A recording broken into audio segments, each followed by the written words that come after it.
Berapa banyak yang diberkati dengan pujian penyembahan hari ini? Lambaikan tangan saudara. Kasih tepuk tangan buat tim PW yang luar biasa. Sudah melayani. Saya ajak saudara langsung buka Yohanes 2. Kita baca ayat yang ke-17. Maka teringatlah murid-muridnya bahwa ada tertulis, cinta untuk rumahmu menghanguskan aku.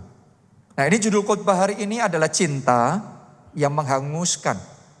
Pada waktu itu, kalau Anda nanti baca di rumah kisah lengkapnya, Tuhan Yesus ada di bait Allah dan dia melihat kok bait Allah dijadikan tempat berjual beli, sampai disebut jadi sarang penyamun. Dia nggak terima. Terus dijungkir balikkan, ya dibersihkan tempat itu. Dan ketika melihat semuanya itu, murid-muridnya teringat bahwa ada tertulis, cinta untuk rumahmu menghanguskan aku. Pernah nggak saudara melihat seorang mama yang sampai sedemikiannya sama anaknya, terus Anda ngomong begini, ngelihat mama yang kayak gitu, kalau dia sama anaknya cintanya luar biasa. Oke? Pernah nggak saudara ngelihat seorang suami yang begitu rupanya sama istrinya lebih dari suami rata-rata, sehingga Anda ngelihat gitu, ada komentar, wah kalau dia suami yang cintanya sama istri luar biasa. Seperti itu juga yang dilihat oleh murid-murid Yesus ketika melihat Yesus ngelakuin sesuatu, ngelakuin semuanya itu pada waktu itu. Ditulis, maka teringatlah murid-muridnya, ada tertulis, cinta akan rumahmu menghanguskan aku. Jadi artinya di hati Yesus ada cinta yang luar biasa untuk Bapaknya yang di surga. Bukan cuma cinta untuk Bapaknya, dia juga cinta rumah Bapaknya. Sehingga ketika ngelihat rumah Bapaknya dikacaukan seperti itu, dia nggak terima. Dia bersihkan, dia beresin semuanya itu. Muridnya ngomong, cinta untuk rumahmu menghanguskan aku. Saya berdoa kecintaan kepada Tuhan yang sampai sebegitunya dikobarkan dalam hati saudara. Amin. Kecintaan sama rumah Tuhan yang sampai sebegitunya mulai sekarang dinyalakan dalam hati saudara. Itu yang dilihat murid-muridnya ada di hatinya Yesus. Cinta akan rumahmu menghanguskan aku. Ternyata perkataan itu sebenarnya diambil dari perjanjian lama. Itu kalimat yang sama diucapkan pertama oleh Raja Daud. Raja Daud yang ngomong dulu, cinta untuk rumahmu menghanguskan aku. Kita baca aja Mazmur 69. Nanti kita akan sampai ke ayat itu. Tapi kita mulai dari ayat yang pertama. Untuk pemimpin biduan menurut lagu Bunga Bakung dari Daud. Kalau lagu Bunga Bakung dari Daud berarti yang mengarang adalah Daud. Ini ciptaannya Daud. Lagu apa tadi? Bunga Bakung. Apa artinya lagu Bunga Bakung? Tahukah saudara bahwa Bunga Bakung adalah nama bunga yang paling banyak disebutkan dalam Alkitab? Oleh Salomo, bunga bakung dijadikan ornamen untuk membuat beberapa bagian di bait Allah. Dan juga di dalam kitab Kidung Agung, Salomo itu ngomong bunga bakung itu sebagai merefer istilahnya untuk kekasihnya. Jadi lagu Bunga Bakung itu lagu cinta. Makanya cinta untuk rumahmu menghanguskan aku. Nanti kita akan baca Daud ngomongnya itu. Tapi sekarang lanjutkan dulu ayat yang kedua dan seterusnya. Daud doa ngomong sama Allah seperti ini. Selamatkanlah aku ya Allah. Sebab air telah naik sampai ke leherku. Anda pernah gak ngelihat film yang orang terjebak di satu tempat, terus airnya naik sampai ke leher. Kalau sesuatu tidak terjadi, habis dia. Mungkin ada di tempat ini saudara yang dalam situasi yang seperti kayak Daud. Air sudah naik sampai ke leher. Kurang sedikit saja saudara habis. Dalam keadaan yang kritis. Itu yang dialami Daud. Ayat yang ketiga, aku tenggelam ke dalam rawa yang dalam, tidak ada tempat bertumpu. Orang kalau tenggelam di rawa itu, ya kepengennya dapat pijaan. Tapi gak bisa terus turun. Berapa banyak orang yang alami dalam hidupnya kayak terus turun. Kesehatannya turun terus. Kayaknya nggak ada tempat pijaan, terus memburuk dan memburuk. Pekerjaannya, keuangannya memburuk dan memburuk. Itu yang dirasakan Daud pada waktu itu. Kayak tenggelam, tidak ada tempat bertumpu. Aku telah terperosok ke air yang dalam, gelombang pasang menghanyutkan aku. Kadang dalam hidup ada yang namanya gelombang pasang. Dan itu datangnya tiba-tiba ketika kita gak siap dihantam gitu. Daud ngomong, gelombang pasang menghanyutkan aku. Mungkin itu juga yang sedang Anda alami, misalnya ada gelombang masalah yang siap menghanyutkan, gelombang persoalan yang siap menghanyutkan saudara. Persis semua seperti yang dialami Daud ini. Ayat 4. Lesu aku karena berseru-seru. Kerongkonganku kering. Mataku nyeri karena mengharapkan Allahku. Ayat yang kelima. Orang-orang yang membenci aku tanpa alasan lebih banyak daripada rambut di kepalaku. Terlalu besar jumlah orang-orang yang hendak membinasakan aku, yang memusuhi aku tanpa sebab. Aku dipaksa untuk mengembalikan apa yang tidak kurampas. Daud ngalami yang namanya ketidakadilan. Kita ini hidup di dunia yang penuh ketidakadilan. Banyak orang yang ngomong gak ada keadilan. Benar, kita hidup di dunia yang penuh dengan ketidakadilan. Keadilan cuma di dalam tangan Tuhan. Kalau Anda nyari keadilan sama manusia gak dapat. Itu yang dialami Daud. Bahkan bukan cuma itu aja. Ada banyak orang berusaha untuk menyerang dan menjatuhkan dia. Bahkan Daud ngomong jumlahnya banyak sekali, lebih banyak daripada rambut di kepalaku.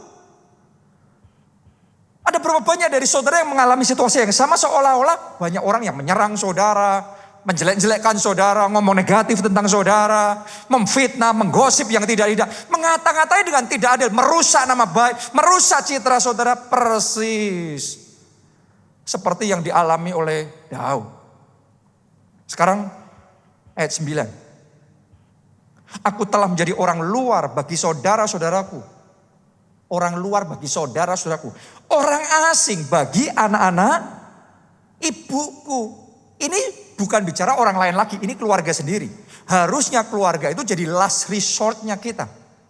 Istilahnya jadi benteng pertahanan yang terakhir. Orang lain boleh gila semuanya, boleh mengkhianati, boleh menyerang kita. Asal keluarga kita masih tetap bersama kita. Tapi Daud juga diizinkan mengalami keluarganya sendiri berbalik dari dia.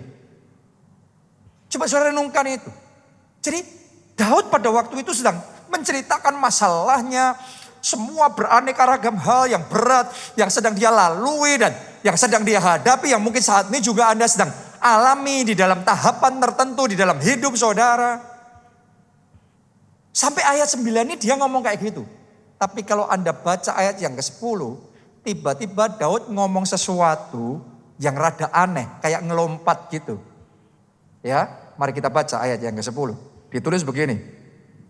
Sebab cinta untuk rumahmu menghanguskan aku. Anda renungkan itu. Pembacaan kita sampai di situ ya. Coba Anda renungkan. Dia habis cerita masalah, persoalan. Tiba-tiba kayak lompat. Sebab cinta untuk rumahmu menghanguskan aku. Kenapa kok Daud ngomong begitu? Tolong dengarkan saya baik-baik saudaraku. Buat Daud di tengah masalah bertubi-tubi yang dia hadapi. Ketika dia ngalami semuanya itu. Yang pertama dia ingat Tuhan terlebih dahulu. Dia ingat rumahnya terlebih dahulu. Dia tidak ingat yang lain manusia siapa saja karena semua sudah meninggalkan dia. Tapi dia larinya sama Tuhan. Dia datangnya ke rumah Allahnya terlebih dahulu. Saya berdoa buat Anda yang sedang menghadapi persoalan dan tantangan besar dalam hidupmu. Lari sama Tuhan terlebih dahulu. Datang ke rumah Tuhan terlebih dahulu. Alkitab ngomong nama Tuhan itu menara yang kuat. Kesanalah orang benar berlari dan ia diselamatkan. Anda juga diselamatkan. Keluargamu diselamatkan, bisnismu diselamatkan, masa depanmu diselamatkan. Tepuk tangannya boleh yang paling meriah buat Tuhan kita. Amin. Bukan cuma lari sama Tuhan, lari datang ke rumah Tuhan. Daud ngomong, cinta akan rumahmu menghanguskan aku. Ini bicara tentang rumah Tuhan. Waktu Tuhan Yesus melakukan pembersihan itu, rumah Tuhan itu bicara tentang baitnya. Benar nggak? Bait Allah, rumah Allah. Ada something, ada sesuatu tentang rumah Allah yang membedakan dari yang lain-lainnya. Daud ini Anda harus ngerti, 3 kali sehari dia berdoa di rumahnya sendiri. 7 kali sehari Daud memuji-muji Tuhan di rumahnya sendiri. Tapi dia ngomongnya, cinta untuk rumahmu menghanguskan aku. Oh, saya berdoa, cinta yang berkobar, cinta yang menyala untuk rumah Tuhan saat ini dibangkitkan dalam hati saudara. Amin. Haleluya. Jadi buat Daud, rumah Tuhan itu bukan sekedar tempat beribadah. Buat sebagian orang yang namanya ke gereja itu ya pokok beribadah terus pulang. No, buat Daud gak kayak gitu. Buat Daud kenapa kok dia ngadepin masalah lari ke rumah Tuhan. Dia ngadepi persoalan lari ke rumah Tuhan. Kenapa? Karena di rumah Tuhan dia menemukan cintanya Tuhan. Di rumahnya Tuhan ketika dia air sudah naik sampai sudah sampai di leher. Tapi di rumah Tuhan ketika dia lari kepada Tuhan di rumah Tuhan dia menemukan tangan yang terulur untuk menarik dia keluar. Ketika semua mengkhianati dia menemukan Tuhan yang selalu siap untuk membela dia. Ketika dia tidak menemukan tumpuan dan pijakan, tapi di rumah Tuhan, Tuhan memberikan tumpuan. Tuhan yang menopang. Mulai hari ini Tuhan menopang hidup saudara. Tuhan menopang masa depan saudara. Tuhan menopang keluarga saudara. Amin. Ini Daud. Makanya dia ngomong, cinta akan rumahmu menghanguskanku. Buat Daud rumah Tuhan itu rumah cinta. The house full of love. Rumah Tuhan itu rumah cinta. Baca Mazmur 26 ayat yang ke-8. Daud ngomong begini, Tuhan, aku cinta pada rumah kediaman-Mu dan pada tempat kemuliaan-Mu bersemayam. Lihat saudaraku, Anda bisa ngerasain gak waktu Daud ngomong kayak gitu? Aku cinta pada rumah kediaman-Mu, tempat kemuliaan-Mu bersemayam. Aku cinta. Saya berdoa mulai hari ini Anda gak hanya beribadah di gereja, di rumah Tuhan, di bait Tuhan. Saya berdoa Anda cinta beribadah di sini. Amin. Anda cinta menyembah Tuhan. Anda cinta memuji Tuhan. Anda cinta berdoa. Anda cinta menerima firman Tuhan di rumah Tuhan. Sekalipun Daud bisa melakukan semuanya itu di rumahnya sendiri. Dan tiap hari dia lakukan itu. 3 kali sehari berdoa. 7 kali sehari dia memuji Tuhan. Siapa yang bisa ngalahin Daud di tempat ini? Yang standarnya sudah 3 kali sehari berdoa, 7 kali sehari memuji Tuhan. Tapi ketika dikatakan orang, mari kita pergi ke rumah Tuhan, Daud ngomong, aku bersuka cita. Wow. Ada sesuatu yang Daud pahami yang banyak orang Kristen di zaman modern ini gak pahami. Sehingga sebagian dari kita berpikir cukup beribadah di rumah, cukup berdoa di rumah, cukup menyembah di rumah, cukup kita ngalami Tuhan di rumah, that's it. No, Daud lebih dari semuanya itu. Tapi dia masih ngomong, aku cinta tempat kediaman-Mu. Cinta untuk rumah-Mu menghanguskan aku.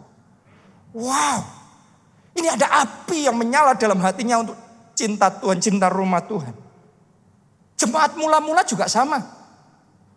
Jemaat mula-mula, para rasul, murid-murid Yesus juga sama. Alkitab yang mencatat mereka beribadah tiap-tiap hari di bait Allah dan di rumah-rumah. Buat saudara yang sudah beribadah di bait Allah, saya mau pastikan saudara juga perlu berdoa di rumah saudara. Memuji menyembah Tuhan di rumah sendiri, di kamar saudara. Buka Alkitab, baca, renungkan firman Tuhan di tempat saudara masing-masing. Karena kita perlu membangun hubungan pribadi sama Tuhan. Tapi juga sebaliknya, Anda yang selama ini beribadah di rumah, mendengarkan ibadah online dari rumah, good. Tapi pastikan juga saudara beribadah di rumah Tuhan. Di bait Tuhan. Amin. Kita kasih tepuk tangan boleh yang paling meriah buat Tuhan kita. Karena di rumah Tuhan itu the house full of love, rumah penuh cinta. Anda akan di recharge dengan cintanya Tuhan. Dipenuhi dengan cintanya Tuhan. Tapi kalau kita jauh dari Tuhan, jauh dari rumahnya, hidup kita akan kering. Itu yang dialami anak bungsu yang terhilang. Masih ingat kisah itu? Dari sekian banyak kesalahannya, menurut saya ada satu kesalahan fatal yang dilakukan anak ini. Yaitu dia tinggalkan bapaknya. Dia tinggalkan rumah ayahnya. Setelah dapat warisan, dia pergi jauh. Kejadiannya gimana? Waktu dia pergi jauh, langsung menderita atau enak dulu? Wah, bebas, merdeka selama ini di rumah bapak. Gak boleh ini, gak boleh itu, diawasin, dimonitor. Harus gini, harus gitu. Anda lihat, begitu keluar dari rumah ayahnya, party. Kita mencatat, dia pesta pora, dia foya-foya. Pokoknya dia merasa puas. Dia merasa this is life, inilah kehidupan. Tapi semua ada waktunya. Sesaat kayak gitu, terus Alkitab mencatat, maka datanglah kelaparan, dan anak bungsu ini pun tersapu habis. Akhirnya setelah sekian waktu, dia jadi kering hidupnya. Kering dari anugerah. Oke, waktu saya renungkan kisah anak bungsu ini, saya ngomong sama saudara, sampai hari ini, kisah ini masih terulang terus menerus. Sampai zaman kita sekarang ini, berapa banyak anak-anak Tuhan, orang Kristen yang tadinya cinta Tuhan, beribadah, melayani, sungguh-sungguh. Tapi terus kemudian karena kecewa, terus meninggalkan Tuhan, meninggalkan pelayanan. Karena ada masalah, terus kita gak lagi beribadah. Mungkin karena pandemi, terus kemudian kita gak lagi ke gereja. Ada berapa banyak orang Kristen yang juga karena di internet sekarang kan banyak pengajaran macam-macam. Dan banyak orang Kristen dalam sehari bisa dengerin pendeta A, pendeta B, pendeta C, pendeta D. Saudara harus ngerti, tidak semua pengajaran di internet itu benar dan sehat. Ada pengajaran-pengajaran yang bisa menyesatkan kalau kita tidak hati-hati. Kadang-kadang ada muncul, masuk pengajaran-pengajaran yang tidak sehat, cukup beribadah di rumah. Bisa, kan kita juga bisa ngalami Tuhan di rumah, kita bisa menyembah Tuhan di rumah, benar bisa. Tapi Daud yang sudah 3 kali sehari kelasnya, berdoa, 7 kali sehari memuji Tuhan, kelasnya sudah di level itu. Masih ngomong, aku cinta tempat kediamanmu, cinta untuk rumahmu menghanguskan aku. Ada banyak orang, ada banyak pendeta yang khotbah seolah-olah benar di rumah sendiri bisa, belum ngerti apa yang mereka katakan. Belajar dari Daud. Daud itu orang lain kalau ngelihat bisa ngerasain orang ini cinta benar sama Tuhan, sama rumah Tuhan. Murid-muridnya yang lihat Yesus bisa langsung ngerasa rumah Tuhan cinta benar. Tapi berapa banyak pendeta yang ngomong cinta Tuhan, kalau Anda dengar ngomongannya tentang pendeta, ini kok benci sama rumah Tuhan ya, benci sama gereja, benci sama bait Tuhan ya. Anda gak ngelihat itu dalam hidup Yesus, Anda gak ngelihat itu dalam hidup Daud. Doa saya, hari demi hari kita semua diubahkan semakin serupa dan segambar dengan Yesus. Boleh katakan amin. Tepuk tangannya boleh paling meriah buat Tuhan. Amin. Ya cepat mula-mula beribadah di bait Allah dan di rumah-rumah. Nah, jauh dari rumah bapaknya, rumah ayahnya, akhirnya anak bungsu ini kering dari kasihnya. Saudara tanya sama saya, ada nggak orang yang jauh dari Tuhan, jauh dari baitnya, dari rumahnya, dari gerejanya, malah hidupnya lebih baik? Secara jasmani ada. Lebih kaya, lebih maju, lebih sukses, ada. Tapi secara rohani tidak ada. Dia akan mengalami yang sama seperti anak bungsu itu, kebangkrutan rohani. Oke, malah lebih untung anak bungsu itu. Gara-gara dia bukan cuma bangkrut rohani, tapi juga bangkrut jasmani. Karena dia sudah kepepet, akhirnya dia sadar dia salah. Karena kalau nggak habis-habisan, nggak sadar, merasa benar. Jauh dari bapak, jauh dari kasih bapak, jauh dari rumahnya, tapi merasa benar. Tadi itu party, ya. Akhirnya walaupun secara jasmani, kayaknya lebih indah. Tapi secara rohani nol. Tanpa sadar kehilangan anugerah keselamatan. Saya berdoa tidak satu pun dari kita kehilangan anugerah dari Tuhan. Saya berdoa kasihnya tambah melimpah, tambah tebal, tambah besar di dalam hidupmu. Ayo kita kasih tepuk tangan yang meriah buat Tuhan kita. Amin. Karena anak bungsu itu menyadari keadaannya, dia balik ke rumah ayahnya. Dia pikir kalau dia balik, dia akan dijadikan pegawai saja karena dia sudah melakukan hal yang nggak benar.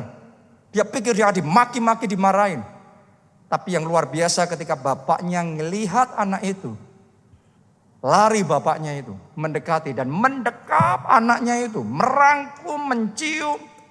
Dan kemudian dia suruh pegawai-pegawainya bawakan jubah yang terbaik, cincin, semua yang terbaik, sepatu yang terbaik, bawakan itu.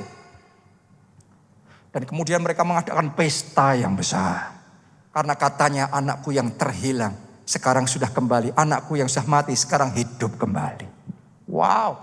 Jadi buat bapaknya anaknya masih hidup. Tapi kalau nggak ada di rumah, kalau jauh terhilang dari kasihnya. Itu kayak secara rohani sudah mati. Padahal anaknya waktu itu lagi party pesta. Tapi bapaknya hilang. Di hati bapaknya hilang. Saya berdoa di hati Bapak Surgawi. Anda melekat. Anda dekat. Anda karib. Dan Anda penuh dengan kasih-Nya. Amin. Haleluya. Jadi di rumah bapaknya itu ketika anak bungsu ini kembali ke rumah ayahnya. Di situ dia dipulihkan. Di situ dia diampuni. Di situ dia menemukan cinta. Sekali lagi, rumah ayahnya. The house full of love. Rumah cinta. Pengalaman yang persis sama dialami oleh Daud. Kalau dia mengalami semua masalah dalam hidupnya, larinya cari Tuhan di rumahnya, di rumah Tuhan. Di rumah Tuhan. Oke. Kita baca ya, Mazmur 27 ayat 4 sampai ayat yang kelima. Ini perkataan Daud. Satu hal telah kuminta kepada Tuhan. Artinya gini, kalau ada banyak permintaanku yang lain, ada satu yang paling kuingini. Satu hal telah kuminta kepada Tuhan. Itulah yang kuingini Tuhan, lebih dari semua yang lain macam-macam. Itulah satu ini yang kuingini. Apa itu?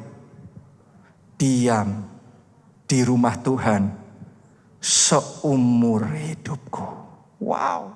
Siapa yang ngomong ini? Daud. Daud seorang raja. Rumahnya kayak apa? Rumahnya bukan kayak istana. Rumahnya memang istana. Dan di rumahnya 3 kali sehari berdoa. Anda kalau baca di Mazmur, Anda akan menemukan doa pagi, doa siang, doa malamnya Daud. Di rumahnya, di istananya 7 kali sehari dia memuji-muji Tuhan. Tapi dia gak ngomong ini sudah cukup, gak perlu ke rumah Tuhan. No, dia ngomong ini, satu hal telah kuminta kepada Tuhan. Itu yang kuingini, lebih dari yang lain. Itu yang kuingini. Diam di rumah Tuhan seumur hidupku. Wow, Anda bisa ngerasain. Memang benar buat Daud, cinta akan rumahmu itu menghanguskan aku. Itu kerinduannya Daud. Saya berdoa kerinduan yang sama seperti yang ada di hatinya Daud. Mulai sekarang dinyalakan dalam hati saudara. Kasih mula-mula sama Tuhan itu dikobarkan kembali dalam hati saudara. Anda bukan hanya ada di rumah Tuhan, bukan hanya beribadah di rumah Tuhan, tapi Anda enjoy di rumah Tuhan. Anda sukacita di rumah Tuhan. Anda berdoanya dengan menyala, dengan roh yang berkobar, menyembahnya dengan api yang menyala-nyala. Satu yang ku mau Tuhan, ini ku ingini. Diam di rumah Tuhan seumur hidupku. Tahukah saudara, ketika Anda beribadah seperti ini, Anda tidak sekedar setor muka sama Tuhan, tapi Anda sedang menikmati persekutuan yang indah di rumah Tuhan. Kita kasih tepuk tangannya oleh yang paling meriah buat Tuhan kita. Diam di rumah Tuhan seumur hidupku, menyaksikan kemurahan Tuhan. Dan menikmati baitnya. Enjoy, menikmati baitnya. Gerejanya dia menikmati, dia enjoy banget. Dia betah berlama-lama karena menikmati ya. Dia suka sering-sering. Di baitnya.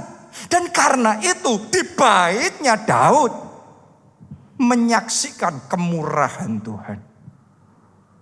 Dan Daud Di ayat yang lain ngomong gini, kemurahan-Mu membuat aku besar.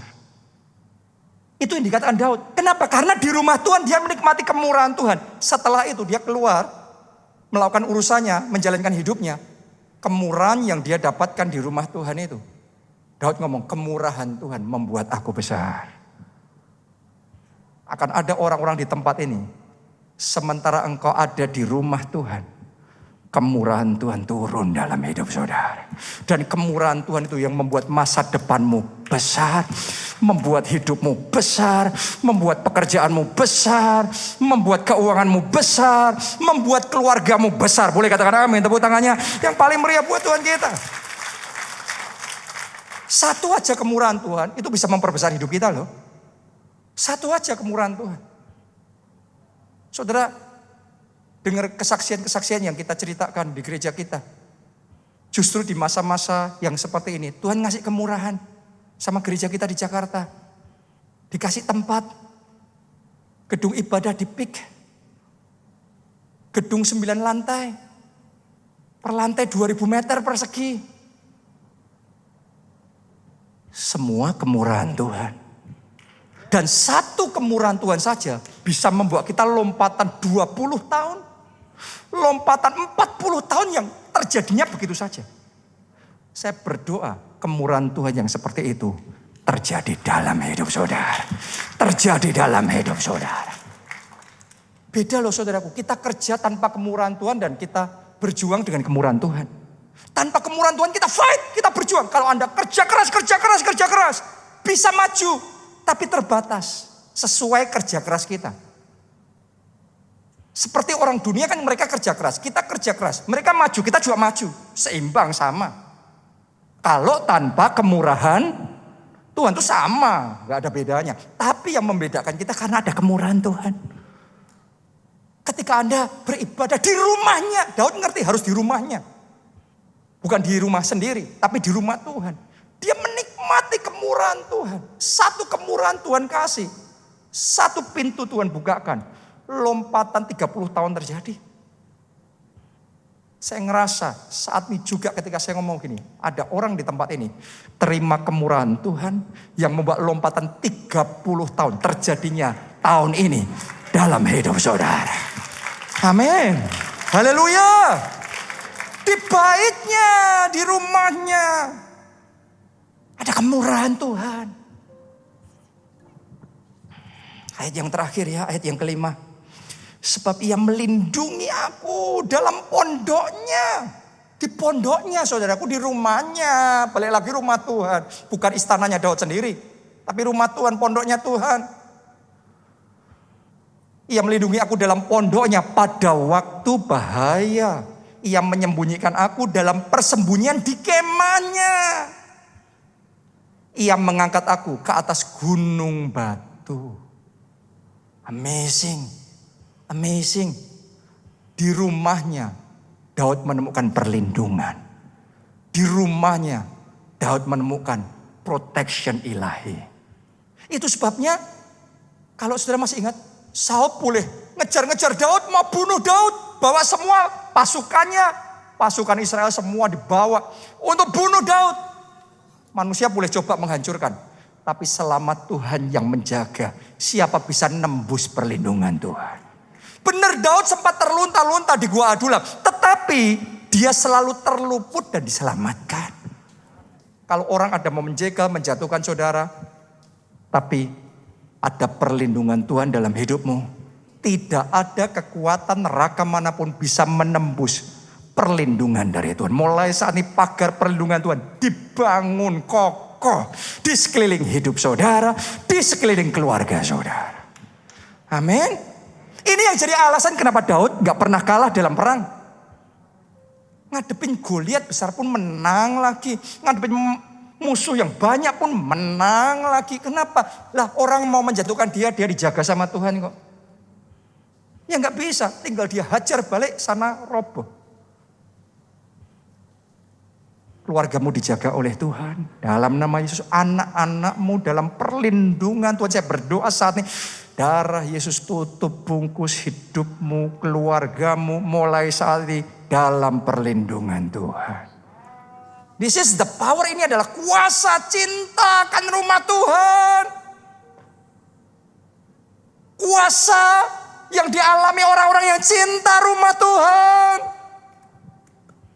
Ada cintanya, ada kemurahannya, ada perlindungannya yang tersedia atas hidup kita.